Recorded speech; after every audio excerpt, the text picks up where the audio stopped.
Hello friends, आज हम लोग बात करने वाले हैं राष्ट्रपति और उपराष्ट्रपति से संबंधित महत्वपूर्ण प्रश्न के बारे में।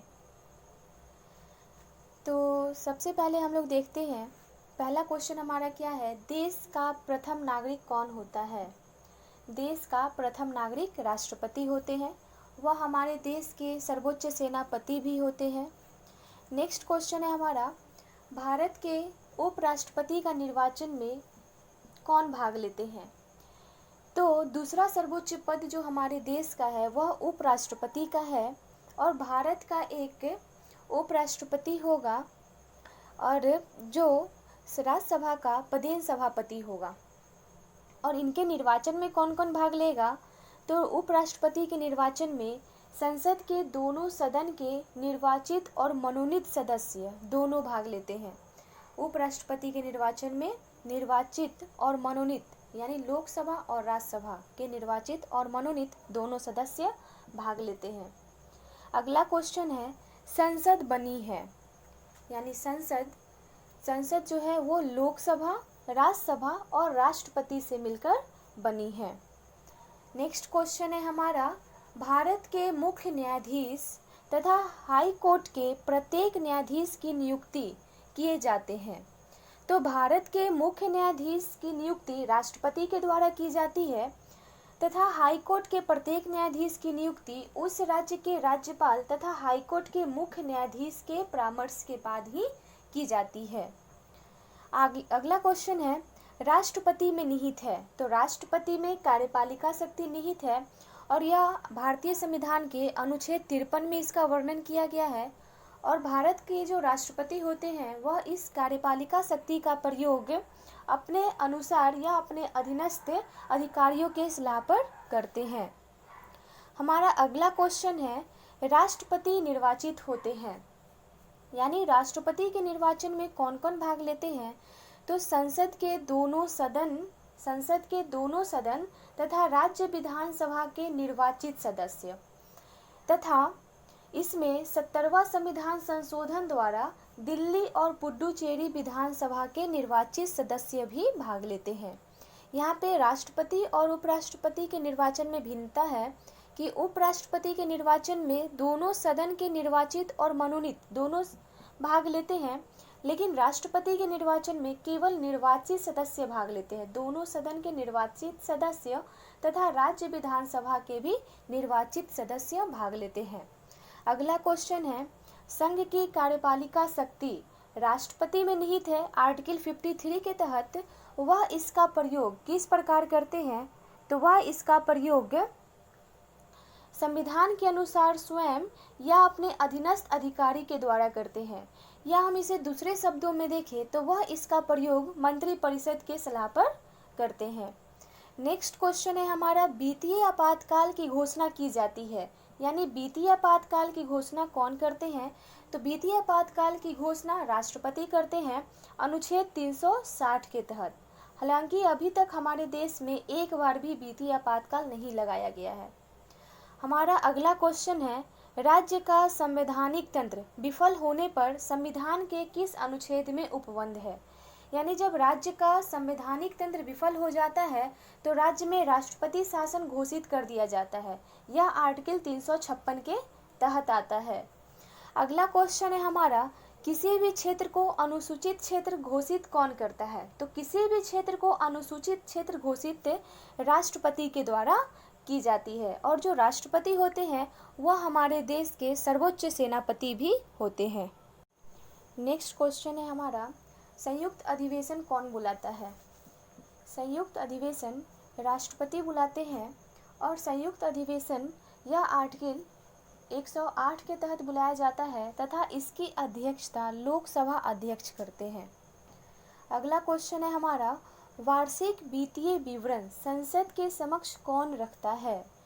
हम लोग इसे बजट के नाम से जानते हैं, लेकिन संविधान में बजट को वार्षिक वित्तीय विवरण कहा गया है। वार्षिक वित्तीय विवरण को संसद के समक्ष राष्ट्रपति रखते हैं और इसका वर्णन अनुच्छेद 112 के तहत किया गया है। अगला क्वेश्चन है, महान्यायवादी की नियुक्ति कौन करता है।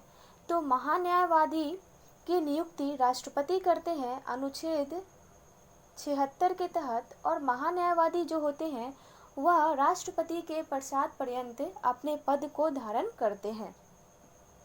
अगला क्वेश्चन है हमारा, राष्ट्रपति और उपराष्ट्रपति के निर्वाचन संबंधी विवाद, यानी कि राष्ट्रपति और उपराष्ट्रपति के निर्वाचन में जो भी वाद विवाद होता है उसे उच्चतम न्यायालय सुलझाता है अनुच्छेद 71 के तहत, तथा जो भी उच्चतम न्यायालय निर्णय देता है वह निर्णय अंतिम होता है। अगला क्वेश्चन है, राज्यसभा का पदेन सभापति कौन होता है? राज्यसभा के पदेन सभापति उपराष्ट्रपति होते हैं और यह अनुच्छेद 64 के तहत आता है। अगला क्वेश्चन है हमारा, उपराष्ट्रपति को वेतन किस रूप में मिलता है? तो उपराष्ट्रपति का कोई वेतन नहीं है। उपराष्ट्रपति को वेतन राज्यसभा के सभापति के रूप में मिलता है और वर्तमान में उपराष्ट्रपति का वेतन 4 लाख रुपए है। अगला क्वेश्चन है हमारा, राष्ट्रपति शासन की अधिकतम सीमा होती है, यानी अधिकतम सीमा कितनी है? तो अधिकतम सीमा 3 वर्ष है। जब किसी राज्य का संवैधानिक तंत्र विफल हो जाता है तो उस राज्य में राष्ट्रपति शासन घोषित कर दिया जाता है। अगला क्वेश्चन है हमारा, तीनों सेनाओं के सर्वोच्च सेनापति कौन होते हैं? तो तीनों सेनाओं यानी थल सेना, जल सेना और वायु सेना, तीनों सेना के सर्वोच्च सेनापति हमारे राष्ट्रपति होते हैं।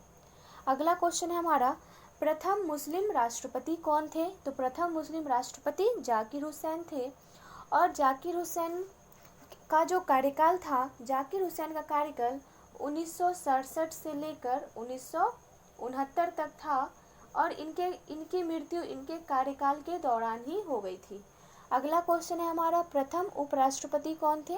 तो डॉक्टर सर्वपल्ली राधाकृष्णन, ये हमारे प्रथम उपराष्ट्रपति थे तथा बाद में यह हमारे द्वितीय राष्ट्रपति भी बने थे। अगला क्वेश्चन है हमारा, राष्ट्रपति को अध्यादेश जारी करने की शक्ति किस अनुच्छेद में दिया गया है? तो अनुच्छेद 123 के तहत अध्यादेश जारी करते हैं। अध्यादेश जारी कब करते हैं? जब संसद के दोनों सदन या कोई एक सदन सत्र में नहीं होता है तब। अगला क्वेश्चन है हमारा, राष्ट्रपति पर महाभियोग की प्रक्रिया किस देश के संविधान से ली गई है? तो राष्ट्रपति पर महाभियोग की प्रक्रिया अमेरिका के संविधान से लिया गया है। जब राष्ट्रपति संविधान के अतिक्रमण करते हैं तब राष्ट्रपति पर महाभियोग लगाया जा सकता है। अगला क्वेश्चन है हमारा, राष्ट्रपति त्यागपत्र किसे सौंपते हैं? तो राष्ट्रपति अपना त्यागपत्र उपराष्ट्रपति को सौंपते हैं। नेक्स्ट क्वेश्चन है हमारा, राष्ट्रपति किस विधेयक को पुनर्विचार के लिए नहीं लौटा सकते हैं? तो राष्ट्रपति धन विधेयक को पुनर्विचार के लिए नहीं लौटा सकते हैं, यानी धन विधेयक को वह या तो सहमति देंगे या इसे रोककर अपने पास रख सकते हैं, लेकिन इसे पुनर्विचार के लिए नहीं लौटा सकते हैं। धन विधेयक का वर्णन भारतीय संविधान के अनुच्छेद 110 के तहत किया गया है। अगला क्वेश्चन है हमारा, राज्यसभा के सदस्य को मनोनीत करते हैं? तो राज्यसभा के 12 सदस्य को राष्ट्रपति मनोनीत करते हैं, और ये जो 12 सदस्य होते हैं ये कला, साहित्य, खेल इत्यादि के क्षेत्र से मनोनीत किया जाता है। तो आज हमने जितने भी क्वेश्चन देखे ये सारे एग्ज़ाम के पॉइंट ऑफ व्यू से बहुत ही इम्पोर्टेंट है। तो आज का वीडियो यहीं पे हमारा समाप्त होता है। Thank you so much.